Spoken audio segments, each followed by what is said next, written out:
Every morning the world starts quietly. One soft light at a time. Homes flicker awake, shops open. People take those first small steps into a brand new day. And in all of that ordinary movement, there's something kind of extraordinary. A moment worth noticing. A spark you feel before you even name it. Sometimes it's quiet, sometimes it's small, but kindness shows up right on time. And every morning we choose to show up with you so we can look for that spark together. Good morning. I'm Matt Roof, the Uncommon Kindness Guy. And this is Kindness Rising. Let's rise together.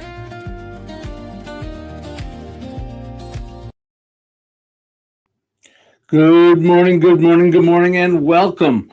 Welcome to Kindness Rising, your morning dose of hope, humanity, and heart. We are getting up and getting after it with the Kindness crew, with Jess, dude, I'm late. Mornings in the lab. Keith Billis here before me. I guess if I'm not early, I'm late. Is that the saying? If you're not early, you are late. And apparently I am late. Yes, I am. And my entire document is missing. What happened? Okay. Anyway, we are here. You're here this morning, and so am I. And that's what really matters as we get up and get after it on Kindness Rising and the mornings in the Lab Network. Yep. It is another day, another loop here in the network as I work on finding my way. Finding my way. Yes, indeed we are. We're going to continue our conversation. You're laughing at me, Keith. Thanks. I appreciate it, Keith. Thanks for laughing, buddy. We'll find our way no matter what happens here. It's just the way we do it. It's just the way we do it. Yep. Today is the final day of our... Today is our final day of our... Yeah, buddy. You are definitely there before me, aren't you? Final day of the first week of our Without a Net. It's just missing. We're here together, having a good time. What the hell?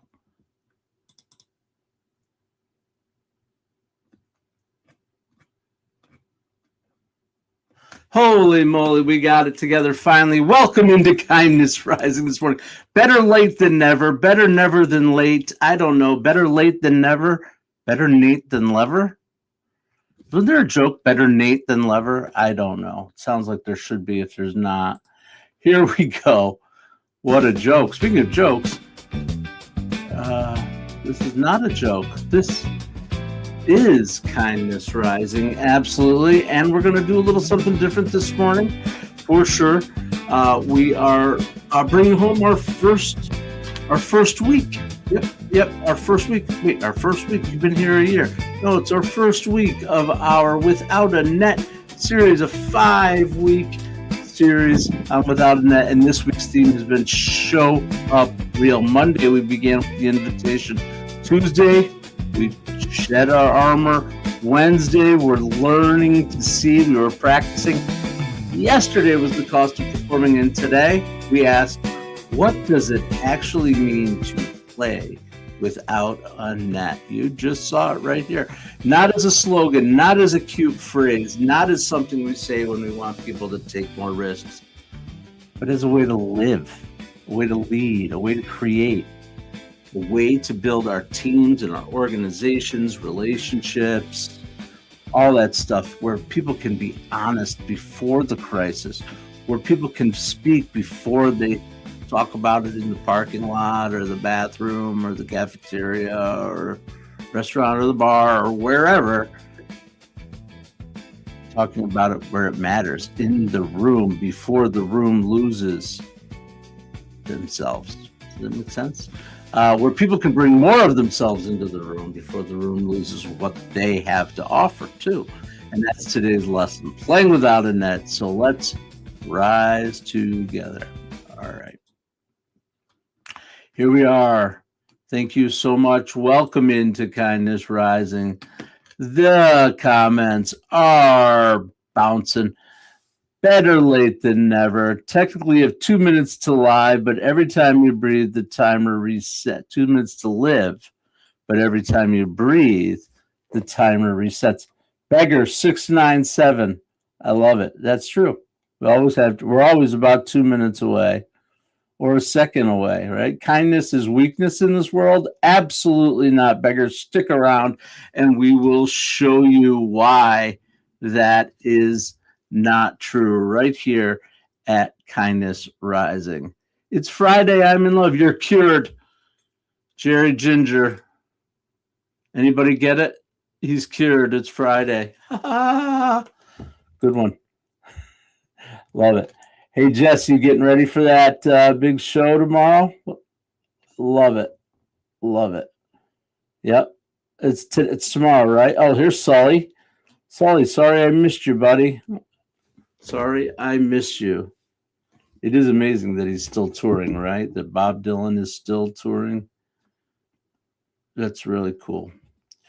All right. I do want to talk, though. I do want to talk. I've been talking. It's like, why don't you stop talking?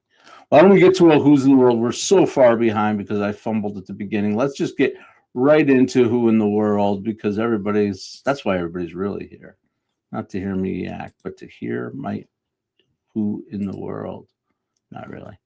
This person was discovered at the beach on another continent and became highly recognizable comedic actor. A comedic actor from another continent discovered on the beach. This is Who in the World. 3 clues throughout today's episode for us to guess the mystery person of whom I am speaking. That is true. Absolutely. All right. No water. Wearing my tooth. Fumbling around. It's because of last night. Last night was awesome. Had a great night. I think I told you guys about it. I was going to bring some video. I have it, and I just didn't upload it because I was tired and things were a little off late last night. That's all right. We went and saw Dirty Dozen Brass Band at a local concert. They were great. 50 years. I didn't realize that they've been around 50 years. 1977, 49 years. They formed. A guy named Roger Lewis.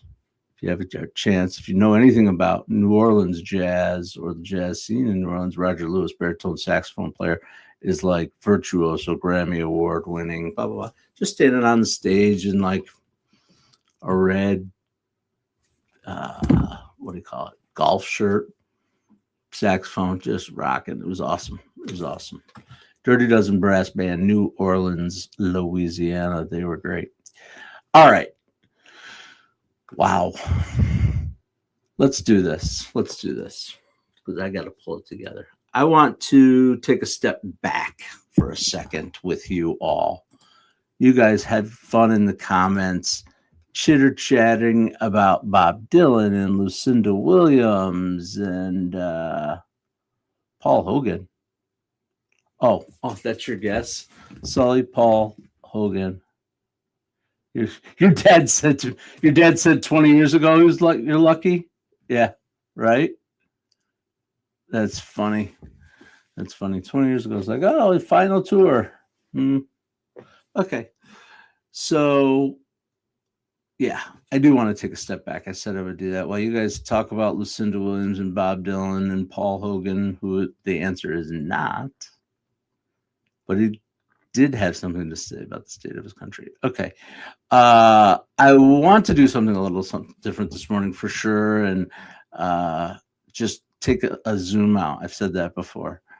And talk a little bit about what I'm doing with this Without a Net program, with the content that I'm creating, with the material, and why it's really important to me.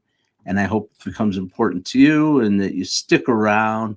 We're already through 5 of the 25 days of Without a Net, 25 days, a full month. Is actually more than a month, 5 weeks of content around this idea. And let me talk about it. Here's the thing. Kindness Rising started as a morning live stream, a place to begin the day with humanity and hope in heart, and a place to talk about kindness without making it soft, a place to offer an alternative to outrage, to cynicism and the noise that so often fills our feeds before the day even begins. But over time, something's becoming clear. It's not only a show, it's a model for how we build trust and better conversations, a model for how we make workplaces, communities, classrooms, our teams, our families, and our platforms more human.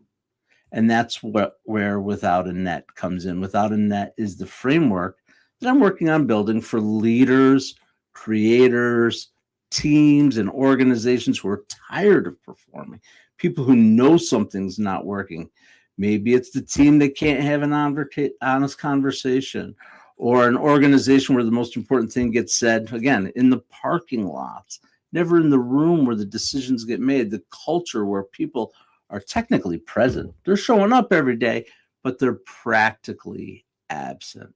They show up in body while the best version of themselves is waiting for conditions to improve somewhere else. And maybe it's quieter than that nagging sense that someone has about people being more capable than they currently are producing. Absolutely. The gap between yourself and the team, or the team you have and the team you know is possible, it's not a talent problem. It's not a strategy problem. It's not a resource problem. It's a safety problem, not physical safety, but psychological safety.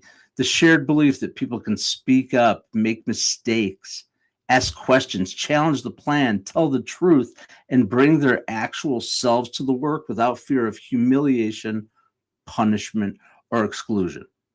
When that exists, teams just learn faster, they recover better, they innovate more, and they trust deeper. They produce results that exceed what an individual talent alone can't explain. When it does not exist, people perform rather than show up. They conceal rather than contribute. They manage impressions instead of creating. And the cost of that is real. So this series is designed as 25 lessons, 5 weeks, 5 themes, 5 days each week anchored in a Grateful Dead song and a Robert Hunter lyric. Each week connects that lyric to psychological safety, leadership research, personal stories, business applications, and daily practices, because the Grateful Dead figured something out 50 years before Google even studied it. They built a culture, imperfect, complicated, human. Authenticity was structural and feedback was musical. Connection was fearless and failure was part of the process. Belonging was not a reward for the performance. It was the precondition for just showing up. They called it Playing Without a Net, and that is what we're building here. A daily live stream, a book, a course, workshops, consulting, content, conversations, all of it. An ecosystem built around one practical idea. Kindness is not just a feeling, it's a strategy. Vulnerability is not weakness. It's actually a method. And psychological safety is not a poster on the wall. It's a daily practice, a choice we make in meetings, in conversations, in relationship, and in leadership, in the way we respond when someone tells the truth, in the way we react when something goes wrong. So no, you do not need to love the Grateful Dead in order to take part in this. You do not need to know the difference between Help on the Way and Terrapin Station. You just need to be a person, a leader of person, maybe be led by a person, or sitting across from a person and wondering if what we're doing together could become something more honest, more human, and more alive. If that's you, the series is for you. This is Kindness Rising. This is Without a Net, and we are just getting started. Yeah. There you go. Hello, Zen Shinryu. I love this. I'm showing it. Kindness isn't weakness. What's weak is being an asshole. Perfect. I don't mind that word in this context at all. Actually, one of my what do I call them? Inspirations, I guess, for this is Simon Sinek. Influences, I guess that's the word I'm looking for. Influences Simon Sinek, and he talks about that all the time. Yep. Yeah. Which he uses that word. He says people who are of high performance and low trust are very easy to find. All you have to do is ask the rest of the team who's the asshole. That's his line, Simon Sinek. All right, let's get moving here. I am so far behind. We're going to have to move other things around, but we're going to get to clue two. Clue two. Clue two. Okay, get a clue. Two. Okay, we're back to clue one, apparently. That's fine. Clue one. Clue one. They were discovered at the beach on another continent and became a highly recognizable comedic actor. Second, her accent, timing, confidence, and presence became part of what made her unforgettable. Her. Unforgettable accent, presence, timing.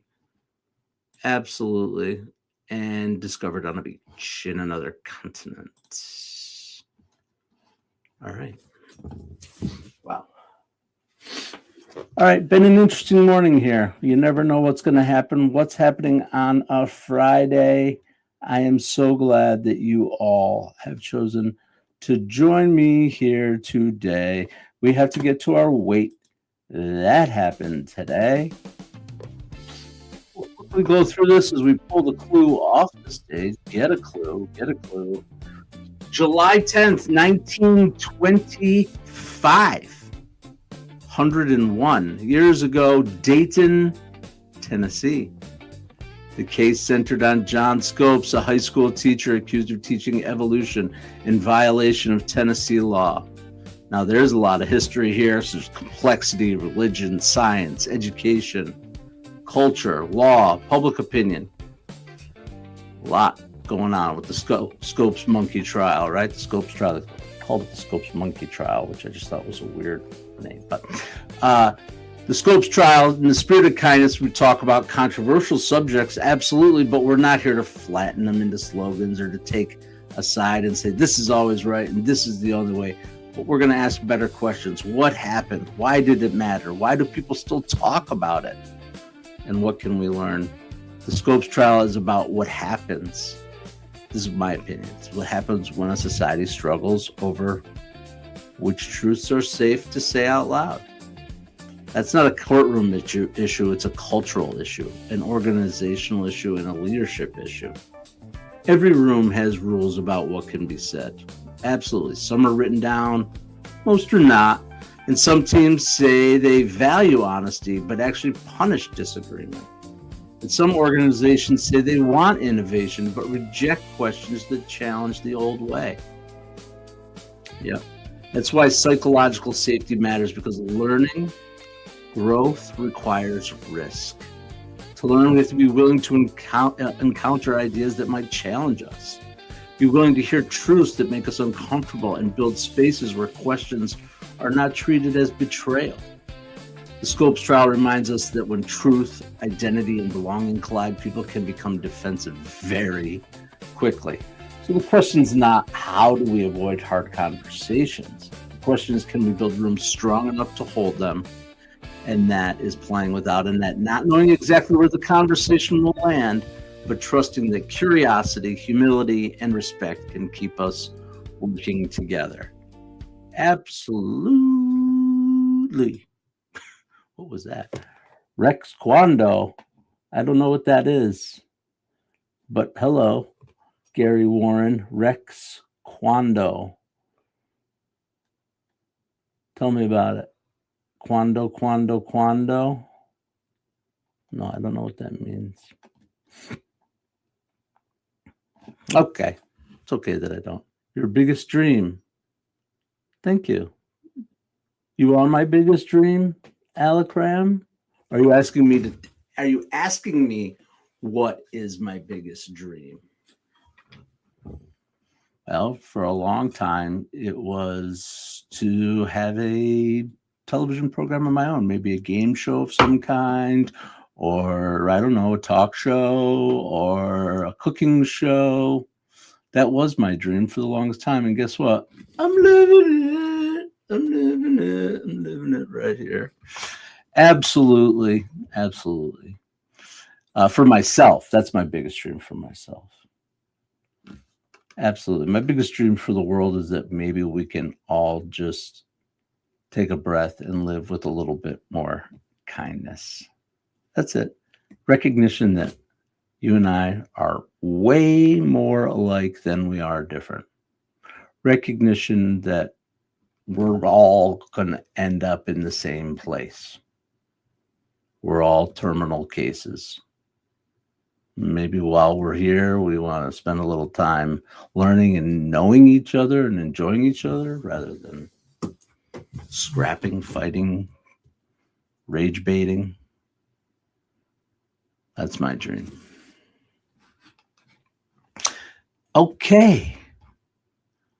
Clue number 3. You've all been waiting for it. Did anybody have a guess? I got to look back. We're talking about, I love there's so much dialogue going on here and I'm having trouble keeping up.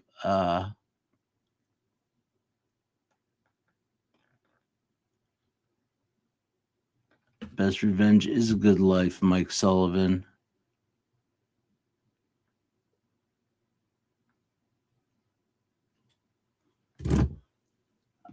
Oh, Jess, that's sweet. Appreciate you. Yes, I did. I convinced you to go to the show. That's good. You should go to the show. You're going to be in the 5th freaking row with Bob Dylan. Who cares who's around you?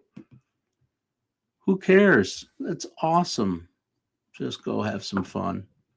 Just focus on Bob. Absolutely. All right, final clue. Bob Dylan is not the answer. Bob Dylan is usually the answer to everything.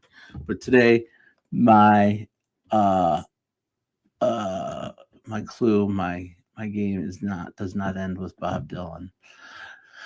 This person was discovered at the beach on another continent and became a highly recognizable comedic actor.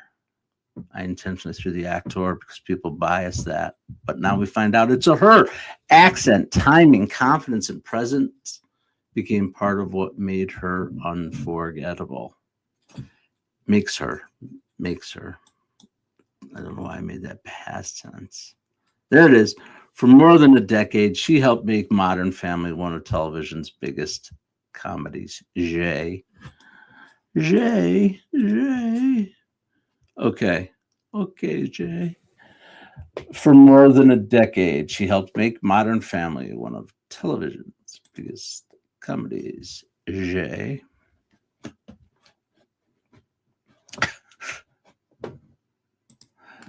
Okay. Let's move into the kindness compass. The kindness compass for today. Because we always move from thought directly into action. Action. Absolutely, because we have to play without a net. How are we going to play without a net if we don't take some action today? And here it is, the 3 ways to play without a net. Take one honest risk today. The goal is not to be reckless. It's to let one true thing enter the room. Let's trade performance for presence. Sometimes the best contribution is not the polished answer, but the attentive, honest, and human one. And lastly, help someone else stay in their song. When people stumble, kindness helps them recover instead of making a mistake define them. That's today's practices. Take one honest risk. Be present. Help someone else keep playing. That's how we build safety. That's how we build trust. And that's how kindness rises. Yes, yes, yes. Good morning, good morning, good morning. Back at it. My terminal choice is always positivity, says Jerry Ginger. We know this. We know this about you. It is a terminal choice. We're all terminal cases. What is that? That's a line from something. I didn't make it up. Can anybody know? I think I have a remember. I think I have a can anybody know? I think I have a remember. How's my English working out for you today? Can anyone know? I think I have a remember. Okay. It is Sofia Vergara. Jess, the answer to our get a clue, who in the world there she be with those lips. We'll just talk about the lips for starters. All right. I love her for today's lesson, playing without a net. She definitely reminds us that sometimes the thing that makes you different is not the thing you need to hide. It may be the thing that makes you unforgettable. Her voice, the accent, the humor, the timing, the confidence, and the presence. Those were not obstacles for her to overcome. They became part of her gift, and that connects beautifully to everything we've been talking about this week. Showing up real does not mean everyone will immediately know what to do with you. That is true. It means you stop standing down, and you stop sanding down and standing down the most alive parts of yourself just to fit in the room. Sofia Vergara definitely did not do that. She built a career by being unmistakably herself, and she definitely plays without a net. Yes.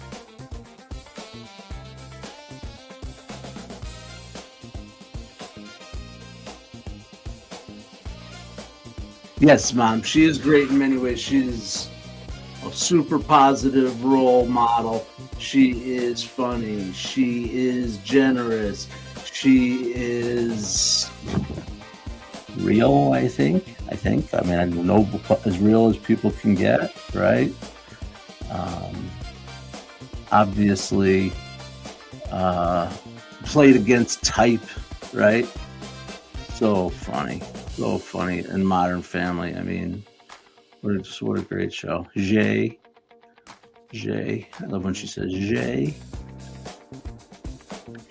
Okay. Well, I can't believe it. That's it. This was the first week I've ever delivered this content. First time, the Without a Net content. Jess, Jerry, Roseanne, Sully, Alacran, Gary Warren, all of you who came in today. Did I miss anybody? I'm missing a few people. For sure. This is what we're really building, is a community of people who just want to get up and get going. Weekday mornings, 7:30 a.m. Eastern. Thanks for sticking it out with me as I developed this Without a Net. You're a big part of it. Absolutely. Without a net, this was the week. We showed up real. That was the invitation. We looked at our armor and we learned to see. Then we counted the cost of performing. And today we're practicing playing without a net. Certainly is a lot for 1 week, but it's only the beginning. Next week we move into week 2, where the theme is speak truth with love. Because showing up real is only the first step. Once we begin showing up more honestly, we have to learn how to tell the truth in a way that builds trust instead of breaking it. And that's where we're headed. But for today, here's the thread. The goal is not to become fearless. The goal is to become trustworthy enough, present enough, and honest enough to keep playing when the net isn't there. That is what the Grateful Dead practice. That's what great teams practice. And that is what real leadership requires. It's what Kindness Rising is here to build. One morning, one story, one honest conversation, and one act of uncommon kindness at a time. Come on back Monday morning. We'll continue the conversation right here on Kindness Rising as part of Mornings in the Lab Network. Now get on over to Mornings in the Lab with Keith, John, and friends. Go see them. Learn a thing or two. I think that Dr. John Petruccelli might be joining. It's a Friday. I don't know for sure. And I'm sure it'll be a great day. Jess, I cannot wait to hear about Dylan. Congratulations on stepping out of your comfort zone to go do something. You will not regret it. So excited for you. Congrats. I know that you enjoy his music, so that's awesome.